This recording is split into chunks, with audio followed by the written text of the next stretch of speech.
Welcome to my YouTube channel physics by Sagar Auri. एक बार बच्चों फिर से आप सभी का स्वागत है। और आज फिर से 11वीं की क्लास आपको पढ़ाई जा रही है और ये चैप्टर सेकंड चल रहा है, यूनिट एंड डायमेंशन। और हमने आपको पिछले लेक्चर बताया था कि बहुत ही इंपॉर्टेंट चीज़ चलने वाली है डायमेंशन।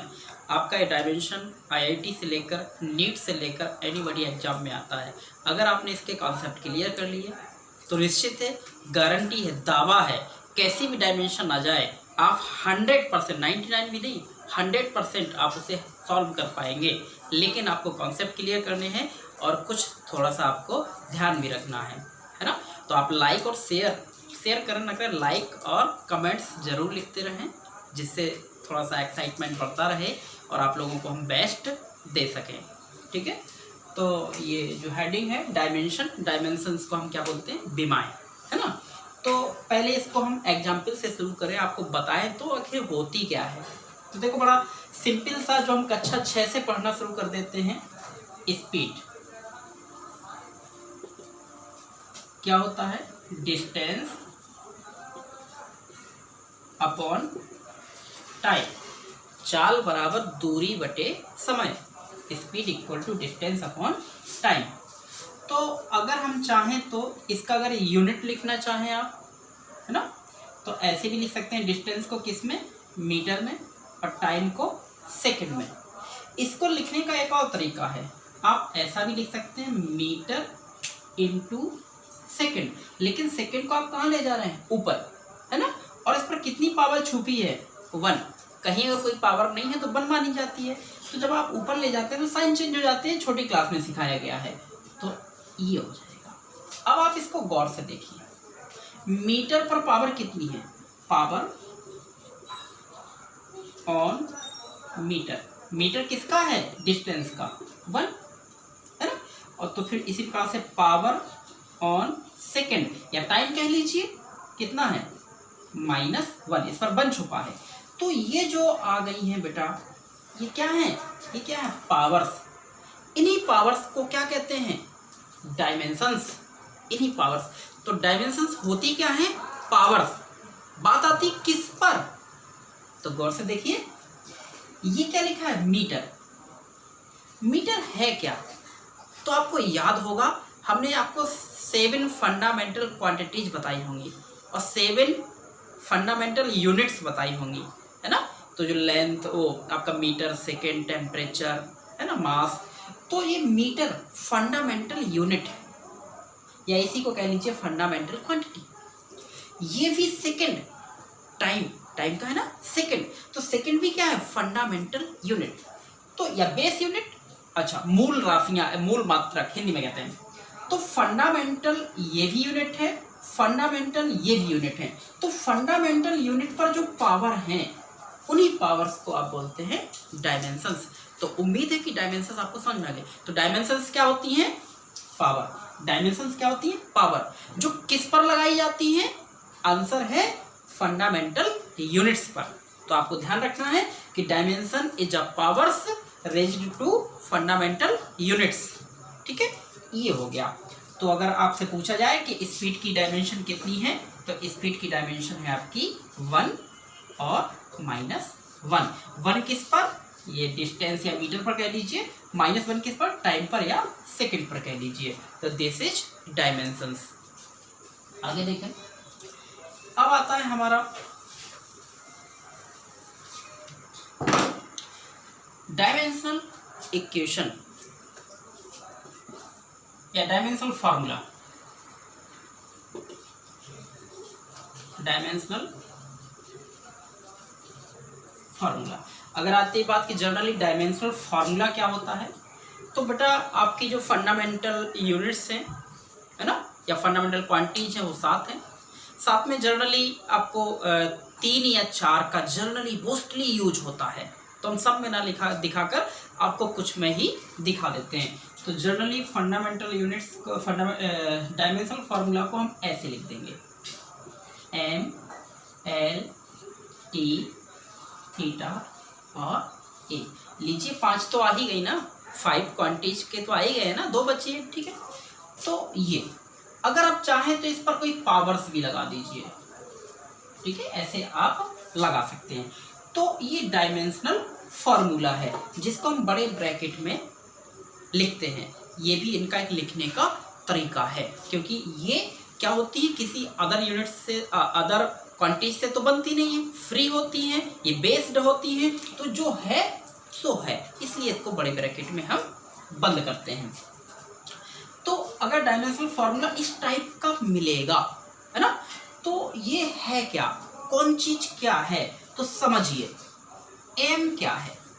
तो m को अगर हम बात करें कि ये मास, क्या है ये, मास, क्या बोलते हैं इसको, द्रव्यमान, मास। तो जहां पर भी मास आ जाए उसका डायमेंशनल जो इंडिकेशन है, डायमेंशनल जो उसका इंडिकेशन मतलब संकेत है, वो क्या लिखेंगे, m। तो केवल क्वांटिटीज की बात नहीं, आप इसका यूनिट भी देख सकते हैं, kg हो गया, g हो गया, डॉट डॉट। तो किलोग्राम है, ग्राम है, या सीधा मास है, तो उसका डायमेंशनल सिंबल क्या होगा, m। l किसका है, लेंथ, ये हो गया लेंथ। तो केवल बेटा लेंथ, लेंथ अकेला नहीं कहेंगे, अब इसको हम किस में मेजर कर सकते हैं, मीटर में कर सकते हैं, सेंटीमीटर में कर सकते हैं, मिलीमीटर में कर सकते हैं, डॉट डॉट, है ना। तो जहां पर लेंथ शब्द आ जाए उसका डायमेंशनल सिंबल क्या रखोगे, विमीय संकेत क्या रखोगे, l। तो केवल लेंथ अकेला नहीं, अब देखना मीटर में किस किस को मेजर कर सकते हैं, यह हमें सोचना है। Length, beds, height, distance, radius, wavelength, है ना, और डायमीटर। तो ये ढेर सारी क्वांटिटीज होती हैं जिनको आप मीटर में करेंगे उनका सिंबल l लेंगे। t वेरी इजी, ये तो टाइम हो गया, समय, सेकंड, घंटा, मिनट, जो भी हो। और थीटा, थीटा जनरली, थीटा या k जनरली ये टेम्परेचर के लिए यूज होता है। किसके लिए, टेम्परेचर, जहां टेम्परेचर शब्द आता है उसका डायमेंशन k लेते हैं, थीटा लेते हैं, चलेगा। a, ये बेटा ये क्या है आपका, एम्पियर, एम्पियर। इसी ये किसका हो सकता है, करंट, जो आपने हाई स्कूल में पढ़ा होगा। करंट, कहीं पर भी करंट आता है उसका यूनिट एम्पियर आता है, तो आप क्या लिखेंगे, ए। तो इसमें एबीसी क्या है, तो एबीसी यही तो पावर्स हैं, ये पावर्स क्या हैं, यही तो डायमेंशन है। तो ये डायमेंशंस हैं, ये पावर, ये डायमेंशंस, ये किसकी डायमेंशंस है, एम की, बी एल की, ये टी की, है ना। और ये एम एल टी थीटा क्या है, ये डायमेंशनल फॉर्मूले में सिंबल्स हैं, है ना। तो इस प्रकार से अब हम इसको वाई एग्जाम्पल आपको समझाएंगे, ज्यादा बेटर आप समझ पाएंगे। हाँ, तो ये क्वांटिटी फॉर्मूला और डायमेंशन फॉर्मूला बनाएंगे, है ना। तो राशि, सूत्र, और ये आप समझिए, अगर आपने समझ लिया ना तो हार्ड से हार्ड कितना भी कठिन हो बनेगा। जैसे एरिया, अब हमें फॉर्मूले याद होने चाहिए। फॉर्मूले, अरे आप 11th में आ चुके हो ना, तो फॉर्मूले तो पता होंगे, और नहीं भी पता है तो जैसे जैसे आप 11th 12th में जाओगे फॉर्मूले और ढेर सारे याद हो जाएंगे, लेकिन बेसिक फॉर्मूले तो पता होने ही चाहिए। एरिया क्या होता है, लेंथ इंटू ब्रेड्थ, लंबाई गुणे चौड़ाई। अब देखिए हम आपको दे चुके हैं पीछे, तो लेंथ को किसमें, एल, ब्रेड्थ का भी डायमेंशन एल, क्या हो गया, एल स्क्वायर। तो एल स्क्वायर डायमेंशनल फॉर्मूला किसका होगा, एरिया का, है ना। इसी को आप ऐसे भी लिख सकते हैं, m नहीं था, पावर 0, l है तो पावर 2, t नहीं है तो t पावर 0। तो जनरली हम ऐसे लेते हैं। तो एल स्क्वायर केवल है तो एल स्क्वायर आ गया, m नहीं था तो m पावर 0, t पावर 0। क्यों, क्योंकि किसी भी क्वांटिटी पर पावर 0 लगाएंगे उसकी वैल्यू 1 का मल्टीप्लीकेशन आप कहीं भी कर सकते हैं। जैसे 100 लिखा है, 100 पे पावर 0 लगा दो, इसको 1 कहोगे, है ना। तो ऐसे आपको ध्यान देना है। तो ये हो गया। दूसरा वॉल्यूम, आयतन इसको बोलते हैं ना। तो क्या होता है, L V H, length, width, height, L L L कितना, एल पावर 3, या इसको थोड़ा सा बड़े फॉर्म में लिखें तो m0 l पावर 3 और t पावर 0 हो गया। अगर आप लिखें डेंसिटी, डेंसिटी को घनत्व बोलते हैं। डेंसिटी क्या होता है, मास अपॉन वॉल्यूम, ठीक है ना। तो मास का m, वॉल्यूम का देखिए हम फाइंड कर चुके हैं, l पावर 3, तो ऊपर ले जाओगे क्या, ये हो गया। अगर आपसे पूछा है इसकी डायमेंशन क्या है, तो इसकी डायमेंशन 1 है, इसकी डायमेंशन -3, लेकिन डायमेंशनल फार्मूला क्या है, तो ml⁻⁻3। ठीक, ऐसे ध्यान रखिएगा। तो जो हिंदी मीडियम के बच्चे हैं, बेटा जिस चीज़ की आप इंग्लिश की हिंदी नहीं पता है, आप डिक्शनरी का यूज करिए या मोबाइल का यूज करिए, है ना। अब कहाँ तक बोले इसमें। तो चौथा, अब आप देखिए बहुत इंपॉर्टेंट, स्पीड हम क्या पढ़ चुके हैं अभी, डिस्टेंस अपॉन टाइम। तो डिस्टेंस को किस में मेजर किया था, लेंथ मतलब मीटर में, और टाइम को टी में, क्या हो जाएगा L⁻⁻1। तो इसी प्रकार से आप क्या ले लेंगे, एक्सीलरेशन। एक्सीलरेशन क्या होता है, एक्सीलरेशन फॉर्मूला याद होना चाहिए, ये होता है आपका वेलोसिटी, हाँ तो वेलोसिटी अपॉन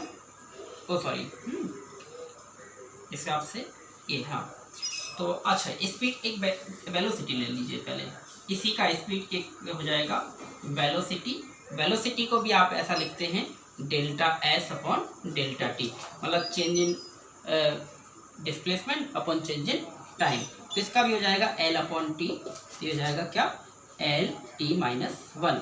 तो जो आपका स्पीड का होता है वही वेलोसिटी का होता है, अंतर है केवल स्केलर और वेक्टर का। ठीक है, ध्यान रखेंगे। तो इसी प्रकार से 5वें नंबर पे चले अगर हम एक्सीलरेशन, है ना। तो एक्सीलरेशन होता है ये ΔV अपॉन ΔT, मतलब change in velocity upon change in time.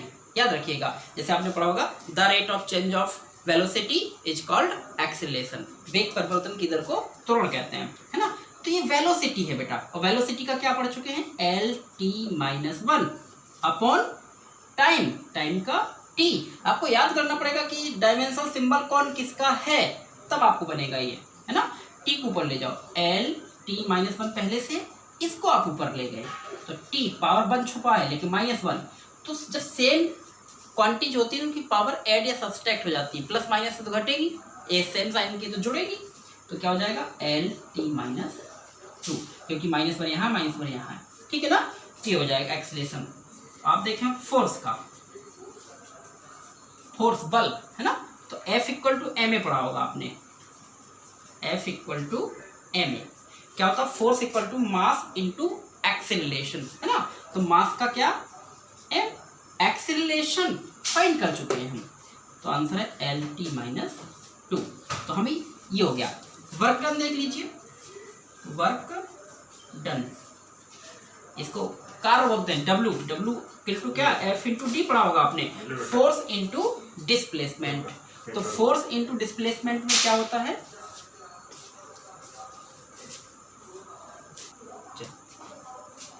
तो work done force into displacement, ठीक है ना। तो फोर्स कहाँ होगा ये, तो फोर्स का mLT-2, और डिस्प्लेसमेंट का, डिस्प्लेसमेंट हम बता चुके हैं मीटर में मेजर करेंगे तो L, M सिंगल है, L यहाँ है तो L इसका, T सिंगल है। तो इस प्रकार से हम ये बच्चों, ये आपके फॉर्मूले, अब इसमें एक चीज़ हम कहेंगे, इनका स्क्रीनशॉट ले लीजिए, आप इनको पहले बनाना सीखिए, फॉर्मूला याद करिए, फॉर्मूला याद करने के बाद बनाना सीखिए, बनाने सीखने के बाद इनको थोड़ा सा याद कर लीजिए, ज़्यादा नहीं है, कुछ ही है, कितनी है, बहुत से बस 7-8 डायमेंशन है। इन डायमेंशनों से आप ढेर सारा याद, मतलब ढेर सारा बनाना सीख लें। कैसे, जस्ट अभी हम बताते हैं। तो इनका स्क्रीनशॉट लेकर आप लोग तैयार कर लेंगे। अब आप कहेंगे कि सर तो याद करने के लिए प्रेरित कर रहे हैं, और सर कहते हैं कि याद करना नहीं, कॉन्सेप्ट क्लियर करना। तो याद क्यों करने हैं ये 7-8, उसका तरीका है, देखना। जैसे मैं प्रेशर की डायमेंशन याद करनी है, फाइंड करनी है, तो प्रेशर आपका होता है फोर्स अपॉन एरिया, ठीक है। अब मान लेते हैं हमें फोर्स की डायमेंशन याद नहीं है, हमने याद की नहीं क्योंकि हमें याद करना ही नहीं था, तो हमने सोचा फोर्स, अच्छा F = ma। अब हमने m तो पता है लेकिन a की पता नहीं क्योंकि याद ही नहीं किया, तो हम a को सोचेंगे, तो a = ΔV/ΔT। हमने किसी को याद ही नहीं किया ना, तो अब हमें वेलोसिटी की पता नहीं है, तो हम पहुंचे वेलोसिटी पे, है ना। तो ये हो जाएगा ΔS अपॉन डेल्टा टी। हाँ, अब हमें पता चला कि अच्छा इसका L अपॉन टी तो एल टी माइनस वन। अब यहाँ रखा हमने तो L T minus one upon T तो एल टी माइनस टू। अच्छा, अब यहाँ रखा हमने m, एक की जगह आ गया एल टी माइनस टू। अच्छा, अब हमें फोर्स की मिली, अब यहाँ रखा हमने M L T minus two upon area की एल स्क्वायर। तो देखिए एल, एक एल कैंसिल हो गया, एक एल ऊपर जाएगा तो L minus one T minus to. अब देखिए आपका ये डायमेंशन फाइंड करने में टाइम लॉस हुआ कि नहीं हुआ? टाइम लॉस हुआ ना। अगर आपको सीधा फोर्स की डायमेंशन याद होती तो आप सीधा रख के एक लाइन में बढ़ जाते। तो हमें टाइम बचाना है, टाइम बचाना है तो हमें कुछ चीज़ें थोड़ी सी याद भी करनी पड़ेंगी। समझ में आया क्यों याद करना है? तो ये छोटी डायमेंशन अब हम आपको बताते हैं कि आपकी एनसीईआरटी बुक्स में एकदम लास्ट में पीछे ढेर सारी कम से कम 100-200 डायमेंशन दी गई हैं, फॉर्मूले। तो आप उनके डेली 10 डायमेंशन के फॉर्मूले याद करिए और उनको बनाना सीखिए। हमने आपको कॉन्सेप्ट दे दिया कैसे बनाए जाते हैं, तो आपको रटना नहीं है, रटना आपको सही साथ है, बाकी आप निकालना सीखिए, तरीका आपको पता चल जाएगा। ठीक है, अब कुछ और चीज़ें देख लीजिए इसमें। जैसे मान लेते हैं जब आप सीखेंगे तो परेशानी आएगी। अगर आपसे क्वेश्चन आ जाता है मान लेते हैं एग्जाम में कि ग्रेविटेशनल कांस्टेंट कैपिटल जी की डायमेंशन फाइंड करो, तो कैपिटल जी की डायमेंशन अब आप जब आगे पढ़ेंगे तो फॉर्मूला याद आ जाएगा ना। फिलहाल आपको 9th पढ़ चुके हैं। कैपिटल जी कहाँ में आता है? तो ग्रेविटेशनल फोर्स में आता है। ग्रेविटेशनल फोर्स हम सोचेंगे F equal to G m1 m2 upon R square. होता है कि नहीं होता है? हमें कौन चाहिए? Capital G. कैपिटल जी को अकेला किया हमने तो ये 3 गुणा से चला गया, क्रॉस मल्टीप्लीकेशन। ये ऊपर थे अपॉन में चले गए, m1 m2 बचा कौन? जी। तो जी हमें चाहिए, फोर्स याद कर लिया आपने ml t minus two. r एक डिस्टेंस है तो l एक स्क्वायर है। मास ये भी है, मास 1 2 से क्या मतलब? तो m इंटू एम, काटा नहीं जाता लेकिन हम काट के दिखा रहे हैं। तो m ऊपर ले जाइए m माइनस वन, l यहाँ है तो l पावर 1 प्लस 2 3 हो गए ना, और t पावर माइनस 2 लीजिए। ये किसकी डायमेंशन आ गई? जी की। ऐसी ढेर सारी डायमेंशंस विद फॉर्मूले के साथ आप फाइंड तो करिए, डेफिनेट बनेगी, बस थोड़े से ध्यान देने के बाद। तो इस प्रकार से ऐसे डायमेंशन आपको हो जाएंगी। आगे देखिए, अब कुछ रूल एप्लीकेशन। अच्छा, एक चीज और बताना चाहेंगे, जैसे डायमेंशनल इक्वेशन, अगर कोई कहे कि इसका डायमेंशनल इक्वेशन लिखो, तो अभी हमने आपको बताया क्या, f का क्या था? ml t minus two. आपने ऐसे लिखा तो डायमेंशनल फॉर्मूला है। अगर वो आपसे कहते हैं कि डायमेंशनल इक्वेशन लिखिए, समीकरण लिखिए, कोई बात नहीं, आप यहाँ भी ब्रैकेट लगा दीजिए। जब दोनों ओर ब्रैकेट लगे होते हैं तो उसको हम डायमेंशनल इक्वेशन कह देते हैं, बस इतना सा फर्क है। अब एप्लीकेशन ऑफ डायमेंशंस देखिए।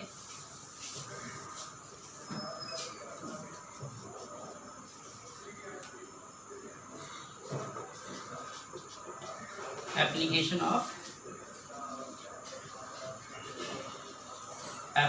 Of dimensions. अब एप्लीकेशंस ऑफ डायमेंशंस को समझने के लिए इसके 3 एप्लीकेशन है।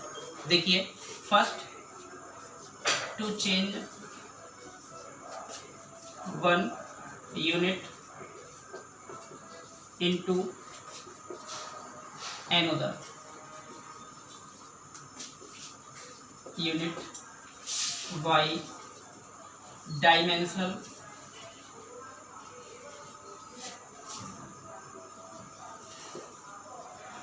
मेथड।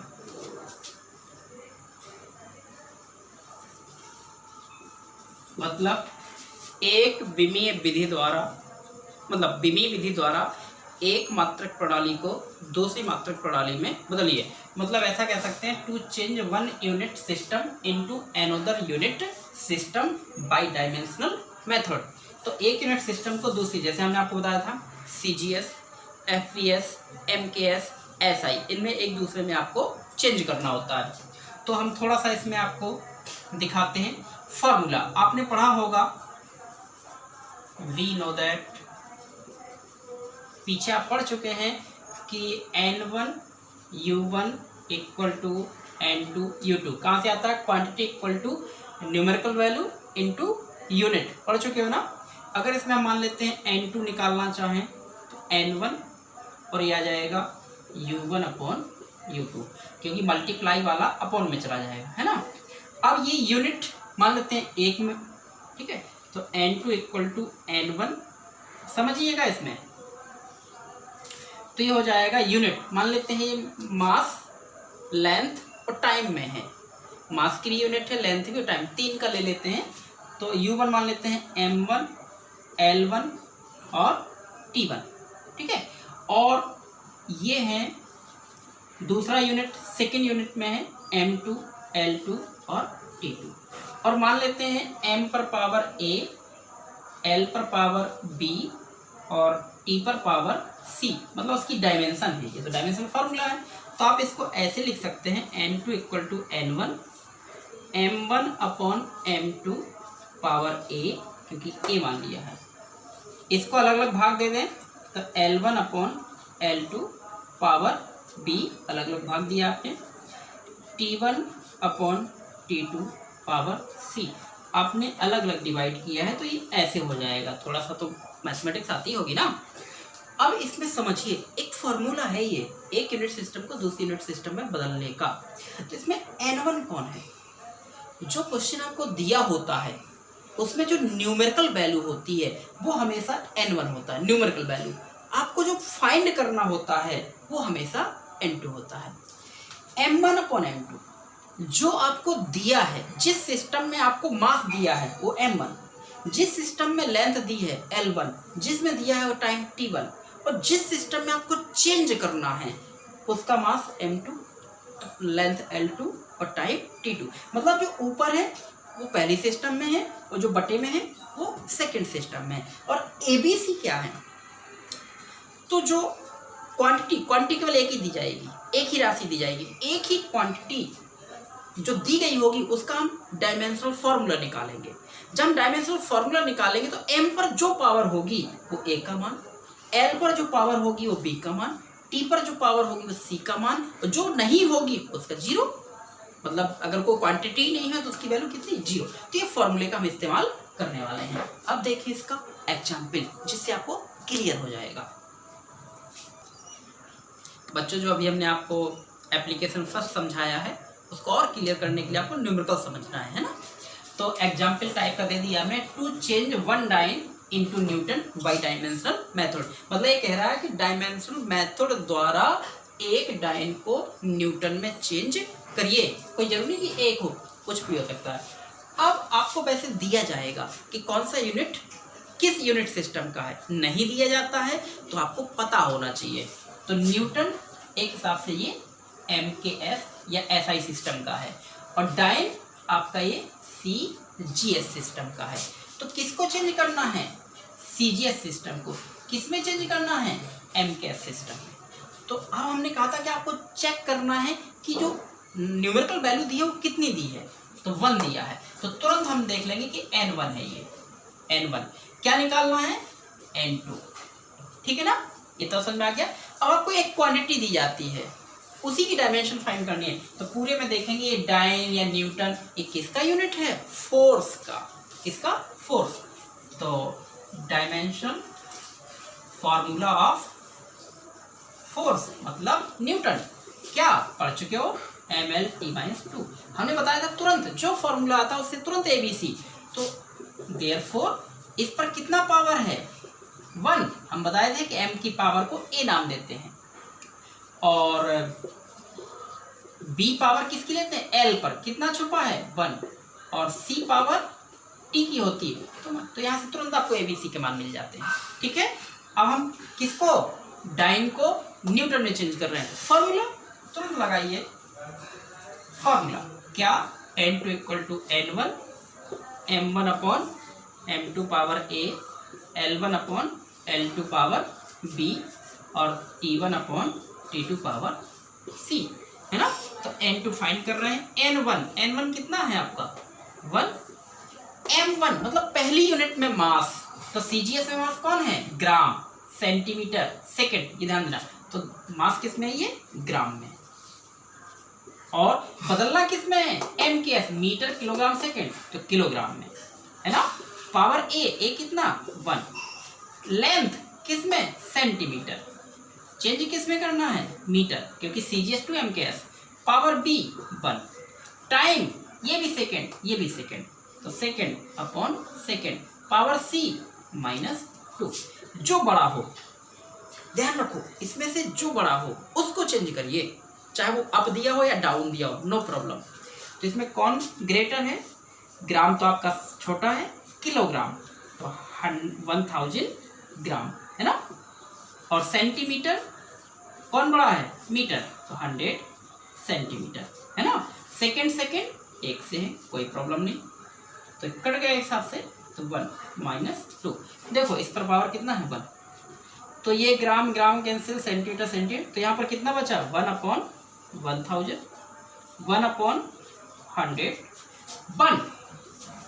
1 पे पावर -2 कितना हो जाएगा आपका, 1 ही रहेगा, ठीक है ना, तो 1, तो आपका कितना हो गया 1/3 और 2 कितना हो गया 10⁵ है, ऊपर ले जाओ 10⁻⁵, ये आंसर है। तो 1 नहीं सॉरी, किसको चेंज किया 19 को, तो ये हो गया आपका, यहाँ लिख देते हैं, तो 19 कितने के इक्वल आया 10⁻⁵, 5 कौन, न्यूटन। तो हमने ये पता चल गया कि एक डाइन जो CGS में था न्यूटन में चेंज हो गया, 1 डाइन इक्वल टू 10⁻⁵ न्यूटन। इस प्रकार से आप इसको स्लोली समझिए, स्क्रीनशॉट लेकर समझिए, डेफिनेट आपको समझ में आ जाएगा। देखिए अगला एप्लीकेशन है डायमेंशन का अगला एप्लीकेशन है कि आपको क्या करना है, दिए गए इक्वेशन को डायमेंशनल मेथड द्वारा बताना है कि ये करेक्ट है या नहीं है। तो लिखा है to check the truthness of given equation by dimensional method. तो हमें क्या करना है, दिए गए इक्वेशन की ट्रूथनेस पता करनी, सही है या नहीं है। तो देखो एक इक्वेशन बहुत सिंपल सा डायमेंशन मोशन का है, पढ़े होंगे 9th में, v = u + at, ये फाइनल वेलोसिटी है, इनिशियल वेलोसिटी, एक्सीलरेशन और टाइम। तो समझ लीजिए दिया गया इक्वेशन तभी ट्रुथ होगा जब एवरी पार्ट की डायमेंशन सेम हो। मतलब दिया गया इक्वेशन तभी सही होगा जितने भी उसमें भाग हैं, जितने भी पार्ट हैं, सबकी डायमेंशन सेम होगी।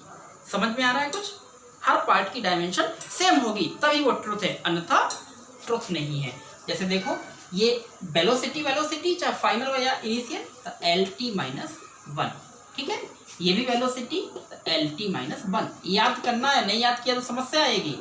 ये एक्सीलरेशन हम याद कर चुके हैं ना 7-8, तो LT-2 इनटू टाइम की t।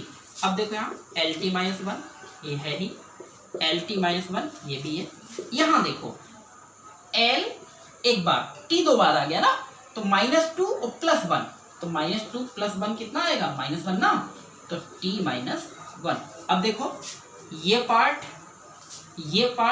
और ये पार्ट, तो तीनों पार्टों की डायमेंशन सेम है, तो ये कैसा है, ट्रुथ है। ऐसे आपको ध्यान देना है। अब देखना दूसरा इक्वेशन, मान लीजिए ये है T = 2π√L/g। हम इसकी ट्रुथनेस का पता लगाना है, तो दोनों साइड का, इसमें तो देखिए प्लस माइनस तो है ही नहीं ना, तो इस साइड की डायमेंशन और उस साइड की डायमेंशन सेम आनी चाहिए, ट्रुथ होगा।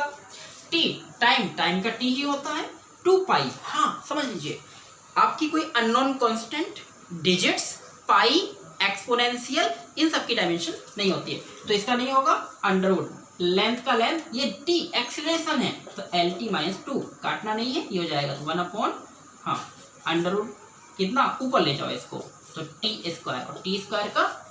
देखो LHS RHS डायमेंशन सही है, this is equation is truth. इस प्रकार से समझ में आ रहा है ना, तो इस प्रकार से आप लोग इसको तैयार करेंगे। कोशिश ये होती है कि आप लोगों को कम समय में ज़्यादा समझाया जा सके, क्योंकि जितनी शॉर्ट वीडियो होगा उतना ही आपके लिए अच्छा रहेगा। तो आप लोग ये ना समझें कि सर बहुत स्पीड बढ़ा दिया, अगर हम स्पीड बढ़ा देते हैं तो आप लोग उसको एक से अधिक बार देखिए, समझ में आ जाएगा।